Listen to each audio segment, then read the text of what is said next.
Magandang araw po sa inyong lahat. Meron po akong ihahatid na magandang balita. Yung siyam na marino na ating kababayan ay naligtas mula sa lumubog ng barko, yung MV Eternity Sea sa Red Sea noong Hulyo, at sila ay binihag ng mga Houthi sa Yemen. Sila po ay itong Miyerkules na dumating sila sa Oman mula sa Yemen, at sinalubong sila ng mga tauhan natin sa Philippine Embassy sa Muscat at saka ng Department of Migrant Workers. Papasalamat tayo sa lahat ng ginawa ng DFA, ng DMW, ng Philippine Embassy sa Oman. At huwag po natin kakalimutan na magpasalamat sa Omani government dahil sila talaga ay walang tigil na tumutulong sa atin. At kaya't pinapaabot ko ang pasasalamat ko sa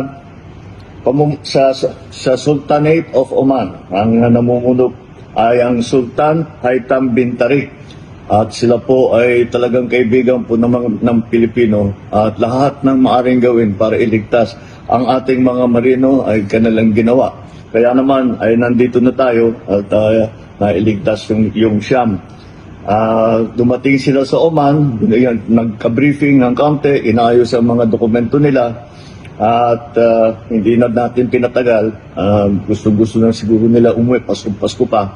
Kaya pinauwi na natin at parating na rito sa Pilipinas. Ipapaabot din natin ang ating pakikiramay sa pamilya ni Mr. Neil Roy Faner, dahil po siya ay sumakabilang buhay nung inatake yung barko na sinasakyan ng mga marino natin. Ito po ay ating ginawa dahil alam naman natin na kuminsan delikado ang nagiging buhay ng ating mga marino, dahil kung saan sila pumupunta, napapasok sila sa war zone, kung saan yung mga lugar kung saan may gera, nadadamay sila. Kaya mabuti kahit medyo natagalan ay sa wakas ay makauwi na ang ating mga kababayan.